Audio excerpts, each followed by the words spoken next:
Madam 7 सितंबर से आप भी लगातार यहाँ आ रहे हैं और आपकी जो लीडर हैं कविता पटवारी जी वो कह रही हैं काली दिवाली हम सचिवालय के सामने ही मनाएंगे, तो क्या लगता है आप लोग भी मतलब काली दिवाली मनाएंगे या मतलब क्या मनाएंगे सर? क्या उनसे हम अलग हैं क्या? हाँ हम भी तो कविता पटेल सर, क्या वो अपने हक के लिए लड़ रही है या सबके हक के लिए लड़ रही हैं? हमारा भी हक तो उतना ही है जितना उनका हक है, तो इसलिए हम भी अपने हक के लिए।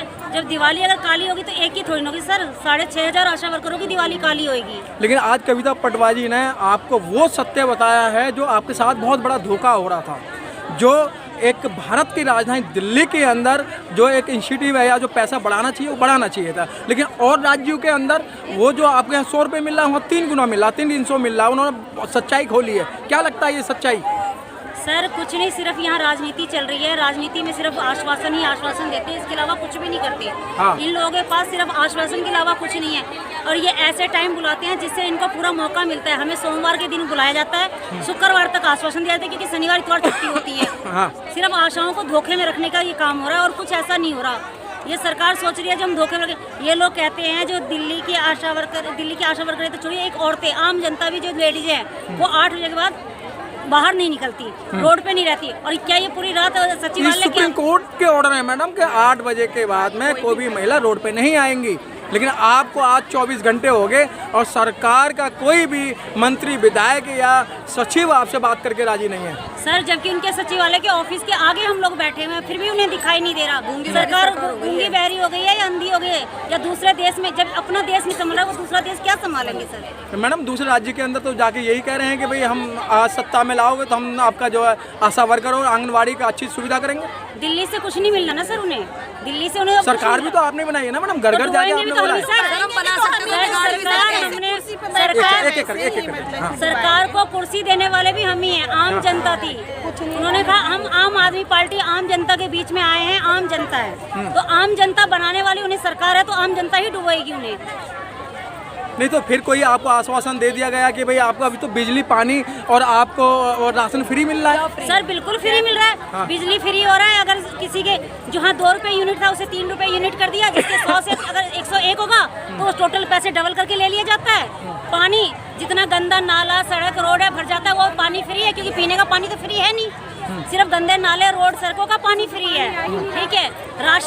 राशन तो जिनके बीपीएल कार्ड, जिनके अपने मकान है, 4-4 मकान है, जिनके सरकारी नौकरी है उनका बीपीएल कार्ड है। जो आम जनता है उनका वाइट कार्ड है। ठीक है। उनमें भी हर किसी के पास राशन कार्ड नहीं है। ठीक है। क्या दे रहे राशन कार्ड में? 4 किलो गेहूं। तो मैडम एक तरफ जो नारा दिया जाता है कि भाई बेटी बचाओ बेटी पढ़ाओ का जो नारा दिया जाता है, तो मैं देख रहा हूँ कल से आप लोग यहाँ बैठे हैं तो ये नारा तो एक जुमला हो गया। सर ये सरकार भूल गई है जो बेटी बचाओ कैसे होता है और बेटी पढ़ाओ कैसे होता है। आजकल कहते हैं नोट कमाओ कैसे और नोट गमाओ कैसे, सिर्फ ये राजनीति आ रही है सरकार को। बेटी बचाओ वाला अगर पार्ट रहता है ना सर, तो बेटियां 24 घंटों से ऊपर हो गए हैं, रोड पे नहीं रहती। कल पूरे दिन हो गए, कल पूरी रात हो गई इन लोगों को, आज पूरा दिन हो गया और आज भी रात। अब क्या पता नहीं कितनी रातें होंगी इनकी, ये इन्हें पता नहीं है। और जब तक ये फैसला नहीं करेंगे ये रोड पे ऐसे होंगे। और सर अगर किसी आशा वर्कर को कुछ होता है तो इसकी जिम्मेवार सरकार होगी। क्या?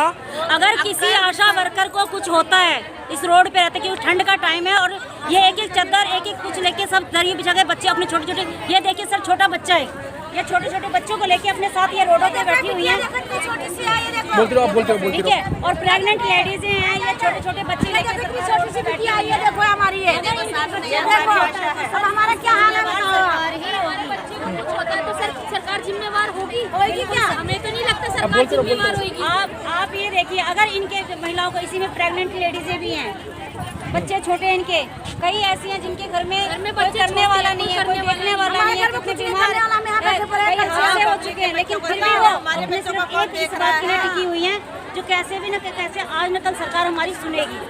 सिर्फ इस पे अगर फिर भी सरकार को अगर सुनाई, अगर इनके साथ कुछ होता है तो पूरा जिम्मेवार सरकार होगी। और ये लिखित में आशा वर्कर छोड़ देंगे, हमारे साथ कुछ भी होता है तो उसकी जिम्मेवार सरकार है। अगर हमें जरा सा भी कुछ होता है तो सरकार है हमारी जिम्मेवार। हमारे कुछ वरिष्ठ वर्करें हैं जिनकी देखिए तबीयत खराब हो रही है यहाँ पे, फिर भी वो अपने सीट टाइफाइड हुआ था, थोड़ा से आराम हुआ तो मैं खुद हमारी बहनें यहाँ अकेले परेशान हो रही थी सारी मिलके। मैं खुद टाइफाइड होने के बाद भी मैं आई कल शीत में बाहर यहाँ बैठी थी सारी रात। मेरी फिर तबीयत खराब हो गई है। अभी मेडिसिन खा के फिर भी मैं जूझ रही हूँ, क्योंकि हमें न्याय मिलना चाहिए। हम सारी बहनों को न्याय मिलना चाहिए। हम रोज हम नहीं चाहते कि हम धरना करें, यहाँ रोडों पे आके बैठे। हमारे पास भी अपना घर परिवार, हमारे बच्चे हैं, गृहस्थी है, हमारे क्षेत्र का भी ख्याल मुझे करना है। क्या लगता है मैडम? सर क्या बताएं सर, ये सरकार बिल्कुल गूंगी बहरी सब हो चुकी है। बल्कि 26 तारीख को इन्होंने आश्वासन दिलाया था कि हमसे मिलेंगे, फिर वो हमसे मिलने क्यों नहीं आए? अगर उन्हें नहीं मिलना था तो वो हमें आश्वासन क्यों दे रहे हैं? लेकिन मैडम वो तो अयोध्या के अंदर थे जो वो सर धूप बत्ती अगरबत्ती और मोमबत्ती ही जला सकते हैं, आशा को कुछ नहीं कर सकते। वो आके हमें ये कहें। नहीं, उत्तर प्रदेश के उत्तराखंड के अंदर आश्वासन दे रहे हैं कि हम आए सत्ता में। सर आप ये बताओ, जो माँ अपने बच्चों को पैदा करती है, वो माँ अपने बच्चों को नहीं संभाल सकती तो गोद लिए बच्चों को क्या संभालेगी? जब वो दिल्ली में कुछ नहीं कर सकते हमारे लिए, तो उत्तराखंड में वो क्या करेंगे? वो कुछ नहीं करेंगे सर। बल्कि हमारी एक आशा जिंदगी और मौत के बीच में फंसी हुई है, स्ट्राइक के बीच में, RICO में वेरी सीरियस में है वो। हमारी आशा DGD किराड़ी की प्रभा इसी स्ट्राइक में, उसके पास इतना भी पैसा नहीं है कि वो किसी प्राइवेट में, बल्कि ये राम मनोहर लोहिया में हम उनको लेकर गए, उन्होंने बोला हमारे पास ऑक्सीजन नहीं है। सर ऑक्सीजन नहीं है? ऑक्सीजन नहीं है, हम नहीं ले सकते। हाँ। हम क्या करें? आप कहीं भी ये कौन बोल रहा था ऑक्सीजन नहीं है? सर हम वहाँ जब हॉस्पिटल में लेके गए इमरजेंसी में, 26 तारीख को लेकर गए थे, उन्होंने बोला आप कहीं भी लेके जाओ। लेकिन मैडम आप तो स्वास्थ्य कर्मचारी को, आप स्वास्थ्य कहने की बात है। हम बेशक से हेल्थ से जुड़े हुए हैं, मगर हम भी लाइन में खड़े होते हैं। मैडम केंद्र सरकार की योजना है तो आपके स्वास्थ्य की, हमारे लिए कोई फैसिलिटी नहीं है। हमारा कोई आई कार्ड, हमारा कोड, कहीं भी कोई गार्ड भी हमें कुत्तों की तरह भगाता, चल पीछे हो, अरे बाप रे बाप। ऐसे बात करते, चल पीछे हो, लाइन में लाइन में, इस तरीके से बात करते। सर आम जनता को फिर भी इज्जत मिलती है, आशा वर्कर को कोई इज्जत कहीं भी नहीं दी जाती है किसी भी हॉस्पिटल में। आइए, जिस तरीके से एक आशा वर्करों के अंदर रोष है, और रोष भी नहीं, बहुत भयानक रोष है। ये छोटे छोटे बच्चे भी अपनी माओं के साथ में, ये जो आंदोलन है यहाँ चल ही रहा है, और एक तरफ कहा जाता है कि बेटी बचाओ बेटी पढ़ाओ का नारा दिया जाता है। आज ये भी किसी की बेटी है, ये भी किसी की पत्नी है, लेकिन आज सरकार का जो ये नारा था ये जुमला साबित हो रहा है। और मैं दिखा रहा हूँ, ये बिल्कुल जो ये बहुमंजिला जो इमारत है जिसे सचिवालय कहा जाता है, यहीं से पूरी सरकार चलती है, यहीं सारे मंत्री आके बैठते हैं। आइए और जानकारी लेते हैं कि आप तो रात से बैठी हैं। हाँ जी। तो क्या लगता है कि आपको रात में यहाँ डर नहीं लगा? सर हम आशा वर्कर, तो आशा वर्कर है तो आपको डर नहीं लगता? तो आप अपने आप को शेर नहीं समझ रही है? हम रात को 2:30-3 बजे पेशेंटों को लेके जाते हैं, किसी को लेबर पेन है, किसी को और कोई तकलीफ है, तो हम लोगों को डर का क्या सवाल ही नहीं पैदा होता। वो तो हॉस्पिटल जाते हैं, यहाँ पे दुनिया भर के मुर्दे घूमते हैं, यहाँ तो फिर भी कोई मुर्दा नहीं है, यहाँ तो सब जीते जागते इंसान घूम रहे हैं। क्या बोला आपने? मुर्दा ढूंढते हैं? मुर्दे घूमते हैं, कोई ना कोई लाश हो जाती है, कोई ना कोई मर जाता है हॉस्पिटल से। यहाँ कौन मरा है? यहाँ तो सब जिंदा है, किसी के साथ कोई प्रॉब्लम नहीं है। तो जब हम रोज हॉस्पिटल जाते हैं 3-3 बजे, 4-4 बजे, कोई टाइम नहीं होता, तो यहाँ तो कोई प्रॉब्लम ही नहीं है। तो मैडम ऐसा आपने क्या मांग लिया जो सरकार आपसे जो घबरा रही है और आपसे बात करना नहीं चाह रहे हैं? सर हमने ऐसा कुछ नहीं मांगा है। एक तो हमारे जो रुके हुए पैसे थे वो मांगे, जो 2018 में बढ़े हुए। वो तो आपकी जो कल बातें हुई थी वो तो देने के लिए तैयार है 2018 के? देने के लिए तैयार है, कहने और करने में, कहने और करने में बहुत फर्क होता है। मान लिया, रिटर्न में तो कुछ नहीं दिया।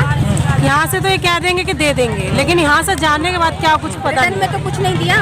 यहाँ तो इन्होंने बोल दिया कि हाँ जी हम दे रहे हैं। जो आपकी जो डायरेक्टर है मोनिका राणा, उसको भी यहाँ सचिव ने धमकाया है, भाई जब इनके पैसे क्यों नहीं दे रहे हैं आप? सर ऐसे तो देखिए, हम भी इंसान हैं, हमारा ही प्रेशर रहता है, हमारे पैसे हमें भी पता है कहाँ क्या दिखावा चल रहा है, कहाँ क्या ओरिजिनली हो रहा है। ठीक है, तो चोर चोर मुसेरे भाई, बिल्कुल सही कहा। मैडम को दीजिएगा। क्या लगता है मैडम, आशा वर्कर आज रोड पे आ गई हैं? अपने अधिकारों के लिए आई है, यहाँ पे कौन सा वो टाइम पास करने आई है। तो अधिकार तुम्हारे, ऐसा क्या अधिकार छीन लिए गए हैं? हमारे अधिकारी नहीं छीन लिए गए, हमें अपना बंधुआ मजदूर समझकर सरकार हमसे अपने जितने भी जरूरी काम होते हैं वो हमसे करवा रही है फ्री में बैठ के। और इससे ज्यादा बताइए क्या जरूरी काम करवाए जा रहे हैं आपसे? जितनी भी स्वास्थ्य से संबंधित जानकारी होती है वो आशा वर्कर कराती है। जितनी भी मतलब कुपोषण आशा वर्कर ने भगाया, कोरोना आशा वर्कर ने बढ़ाया, मात्र जो मृत्यु दर है वो आशा वर्कर ने कम की। क्या काम है ऐसा बोलिए बढ़ाया। और बताइए आशा वर्कर से आपकी उम्मीद करते हैं, हर छोटे से बड़ा सर्वे आशा वर्कर से कराते हैं, कुछ भी हो जाए ये आशा करेगी वो आशा करेगी। आशा को पर्सनल मजदूर बना रखा है, पर्सनल उनका बस चले तो हमसे अपना घर का काम भी करवा ले फ्री में।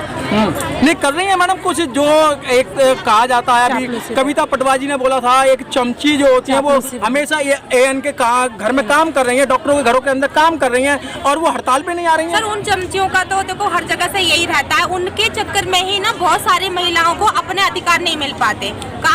हर विभाग में, हर परिवार में, हर समाज में इस तरीके के चमचे आपको देखने के मिलेंगे कि वो ना तो अपना भला कभी कर सकते हैं और उनके साथ साथ दूसरों का भी रुक जाता है। क्या लगता है आपके यहाँ बैठने से कोई समस्या हल होगी? हाँ बिल्कुल हल होगी। अच्छा क्यों नहीं हल होगी? जब अपनी इतनी बड़ी तादाद से हम यहाँ पे बैठे हुए हैं तो ऐसे कैसे हल नहीं होगी? सरकार को एक दिन झुकना तो पड़ेगा। ठीक है, आइए और जानकारी लेते हैं। तो मास्क हटाओ। हाँ, क्या मांगे आपकी? हम लोगों की मांगे हैं कि हमें निश्चित तौर पे सैलरी दी जाए, जो हमें इंसेंटिव मिलता है वो हमें नहीं चाहिए। हम चाहते हैं कि हमारा वेतन फिक्स किया जाए। तो आपका वेतन फिक्स क्यों किया जाए? आप क्या करती हो जो फिक्स करने आपका वेतन? मतलब जिन लोगों को फिक्स मिला हुआ वो क्या करते हैं, हम जानते हैं ना हम लोग क्या करते हैं। हमने कोविड में कितना काम किया है ये हमें पता है। कोविड में सब लोग अपने घरों में बैठे थे और हम लोग पॉजिटिव के पास जाते थे, तो ये काम किसी और ने किया है तो वो बता दे कि हम लोगों ने किया है। लेकिन मैडम जब आपको रखा गया था तो उस समय एक सामाजिक कार्यकर्ता के तौर पर रखा था, सामाजिक काम करेंगी, तो आज वेतन की बात कहाँ से आती है? तो सामाजिक तौर पे रखा गया था, उस समय हमारे इतने काम थे भी नहीं जिस समय हमें रखा गया था। और अब जो काम हमारे बढ़ाए गए हैं तो उसके हिसाब से हमारे का पैसा नहीं बढ़ेगा। हम जानते हैं ना हम कितना काम करते हैं। जिस समय हमें रखा गया था 2007 में उतना काम भी नहीं था और अब हम जानते हैं कि हम कितना काम करते हैं। सर्वे करना है तो हमें करना है, आयरन तक हम बांटते हैं, मेहनत का पैसा नहीं है। ये हमारी दवाई भी हमारे लिए हम जानते हैं कि हम कीड़ों की दवाई है। मास्क तो हटा लो। कीड़े की दवा भी अब हमारे ऊपर ही डाल दिया, आप ही दोगे। जो आंगनबाड़ी का काम था वो काम भी हम लोग कर रहे हैं और हमें 1 रुपया नहीं मिला उसका भी। अच्छा, जो बोले उंगली खड़ी कर दो बस, है ना? ऐसा नहीं सब बोलेंगे फिर दिक्कत आ जाएगी। हाँ बोलो, क्या नाम है मैडम? अरे बोलो। अरे रहने दो, खुशामद मत करो किसी को। हाँ